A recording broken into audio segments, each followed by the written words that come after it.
ఈరోజు ఎలిమినేటి మాధవరెడ్డి కమ్యూనిటీ హాల్లో కాంగ్రెస్ మేనిఫెస్టో అమలు సాధన సమితి ఆధ్వర్యంలో నిర్వహిస్తున్నటువంటి ముఖ్య సమావేశానికి అధ్యక్షత వహిస్తున్నటువంటి పెద్దలు గౌరవనీయులు చెరుకు నాగకృష్ణన్ గారికి, కొల్లి నాగేశ్వరరావు గారికి, రామచందర్ గారికి, అంజీ గారికి, అదేవిధంగా వేణు గారికి, ఈ వేదిక ముందున్నటువంటి నా దివ్యాంగ సోదరి సోదరిమణులకు, వేదిక పడినటువంటి పెద్దలకు అందరికీ కూడా తెలంగాణ ఉద్యమమన్న తెలియజేస్తూ కాంగ్రెస్ పార్టీ ప్రజాప్రభుత్వం, ప్రజా పరిపాలన సంక్షేమంతోనే అడుగులేస్తున్న ప్రభుత్వంలో దివ్యాంగులను ముందు పెట్టి దివ్యాంగుల సంక్షేమంతోనే పాటుపడతామని చెప్పడం జరిగింది. కానీ దివ్యాంగుల సంక్షేమాన్ని పొందబెడుతూ దివ్యాంగులకు ఏ అవకాశాలు కల్పించకుండా ఇవాళ దివ్యాంగులను మభ్యపెడుతూ దివ్యాంగులకు రావాల్సిన హక్కులను కాలరాస్తూ ఉంది. అదేవిధంగా ఇంతవరకు మన పెద్దలు కానీ, అన్నవాళ్ళు కానీ, అక్కలు కానీ చాలా మంది కూడా చక్కటి విషయాలు చెప్పడం జరిగింది.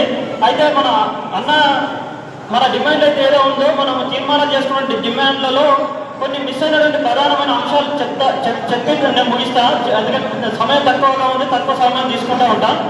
నేను ఒక ఉస్మాన్ యూనివర్సిటీ విద్యార్థిగా విద్యార్థుల సమస్యలు ఇలా విద్యార్థులు కొన్ని కోర్సులకు ఎలిజిబుల్ కాదంటారు. అంటే దివ్యాంగులు బ్లైండ్ కానీ, ఆర్థోపెడిక్ కానీ, ఇంకా ఆర్టిడెంట్ యాక్ట్ ప్రకారం ఉన్నటువంటి 21 రకాల దివ్యాంగులు కొన్ని కోర్సులకు ఎలిజిబుల్ కాదంటారు.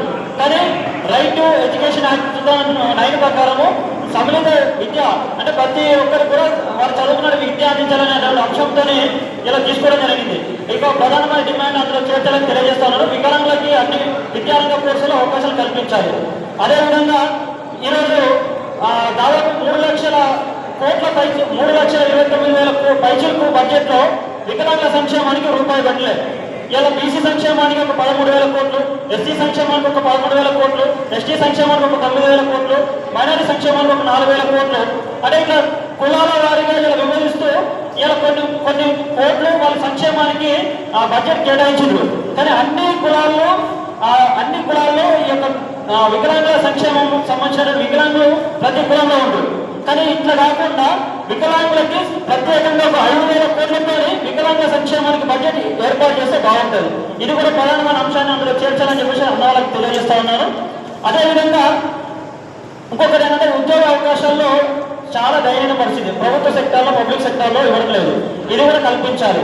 అదేవిధంగా ఒక 100 ఎకరాల్లో వికలాంగులకి ఉస్మానియా యూనివర్సిటీ కానీ, సెంట్రల్ యూనివర్సిటీ తరహాలో, రాష్ట్ర స్థాయి, కేంద్ర స్థాయిలో ఉన్నటువంటి యూనివర్సిటీ తరహాలో ఢిల్లీ యూనివర్సిటీ కానీ, సెంట్రల్ యూనివర్సిటీ కానీ, స్టేట్ యూనివర్సిటీలు ఉన్నాయి కదా, అట్లాగా వికలాంగులకి ఆర్బిడబ్ల్యూ యాక్ట్ 2016 ప్రకారం 21 రకాల గల వైకల్యాలకు అందరికీ సంబంధించినటువంటి ఒక యూనివర్సిటీ ఒక 100-150 ఎకరాల్లో వికలాంగులకి 1వ తరగతి నుంచి అప్ టు PhD వరకు BEd కానీ, MPhil కానీ, ఇట్లా MBA కానీ అన్ని రకాల కోర్సులకు సంబంధించి ఒక దివ్యాంగులకు సంబంధించినటువంటి ఒక విశ్వవిద్యాలయం ఏర్పాటు చేయాలని చెప్పి తెలియజేస్తా ఉన్నారు. అదేవిధంగా ఇంకొక అంశం ఏంటంటే మన దివ్యాంగులు ఎక్కడికి వెళ్ళినా కూడా ప్రభుత్వ కార్యాలయాలకు వెళ్ళినప్పుడు మన రీసెంట్గా హైకోర్టు వెళ్ళడం జరిగింది. అక్కడ ర్యాంపులు సరిగా లేవు, అదేవిధంగా వీల్ చైర్స్ లేవు. ఇట్లా చూసుకుంటే పోతే ప్రైవేట్ సెక్టార్లో కూడా ఒక అధికారి దగ్గరికి పబ్లిక్ అండ్ ప్రైవేట్ సెక్టార్లో కొన్ని సామాన్య ప్రజలకు అవసరమైనటువంటి అక్కడ దగ్గర ర్యాంపులు పెట్టాలి, ర్యాంపులు లేవు. అంటే ప్రతి ఒక్క దివ్యాంగుడికి అనుకూలంగా ఒక షాపింగ్ మాల్ దగ్గర కానీ, అదేవిధంగా హాస్పిటల్ దగ్గర కానీ, కోర్టు దగ్గర కానీ, ప్రభుత్వ కార్యాలయాల దగ్గర కానీ ప్రతి ఒక్క దివ్యాంగుడు కూడా తనంతటికి తాను వెళ్ళేటట్టుగా ఈ యొక్క అవకాశాలు, ర్యాంపులు కానీ వాళ్ళకి సంబంధించినటువంటి అవకాశాలు కల్పించాలని ఈ యొక్క డిమాండ్ కూడా అందులో చేర్చాలని తెలియజేస్తా ఉన్నాను. ముఖ్యంగా ఉపకార వేతనాలు ప్రతి ఒక్క దివ్యాంగుడు అప్లై చేసుకున్న తర్వాత 2 నుంచి 3 నెలలలోపు అప్లై చేసుకున్న 20 రోజుల తర్వాత 40 రోజులు అంటే దాదాపు 2 నెలల వ్యవధిలోనే అతని ఉపకార వేతనాలు అందిస్తే ఆ ఉపకార వేతనాన్ని అందిపుచ్చుకొని తను ఉన్నత విద్యారంగంలో ఎదగడానికి, లేకపోతే స్వయం ఉపాధి ఎదగడానికి, ఇతర రంగాల్లో ఎదగడానికి చాలా అవకాశం ఉంటుంది. అంటే ఇట్లాంటి అవకాశాలను కల్పించుకోవడానికి టైం లాగ్ చేయదు. ఏ అప్లికేషన్ పెట్టుకున్నా, ఇలా స్వయం ఉపాధి అప్లికేషన్ పెట్టుకున్నా ఒక 2 నెలల్లో ఇచ్చేసేయాలి. కానీ సంవత్సరాలు జరుపుతూ ఉన్నారు. ఈ సంవత్సరాలు జరపడం వల్ల దివ్యాంగులకు చాలా ఇబ్బంది కలుగుతూ ఉంది. కాబట్టి ఏ అప్లికేషన్ పెట్టుకున్నా కూడా త్వరితగతిన చేయాలి. అదేవిధంగా సదరం సర్టిఫికేట్లు ఇలా సదరం క్యాంప్ అటెండ్ కావాలంటే అటెండ్ అయిన తర్వాత 2 సంవత్సరాలకు వచ్చేది లేదు, సంవత్సరానికి వచ్చేది లేదు, ఎప్పుడు వస్తుందో తెలియదు. క్యాంప్ అటెండ్ అయిన 60 రోజుల్లో రావాల్సిన సర్టిఫికేట్ ఇప్పటివరకు రావట్లేదు. ఇంకా మిత్రులు కూడా పెన్షన్ వస్తలేదని చెప్పారు. పెన్షన్ అప్లై చేసుకు సదరం సర్టిఫికేట్ వచ్చిన తర్వాత వితిన్ 45 డేస్లో పెన్షన్ రావాలి. కానీ ఎందుకు వస్తలేదు అంటే ఎందుకు వివక్షత? వికలాంగులకు చిన్న చూపుగా చూడము, వికలాంగులకి అవకాశాలు అన్యాయం. పెద్దవాళ్ళు ఉన్నారు కదా, నాగేశ్వరరావు గారు ఉన్నారు, నాగేశ్వర సార్ గారు ఉన్నారు.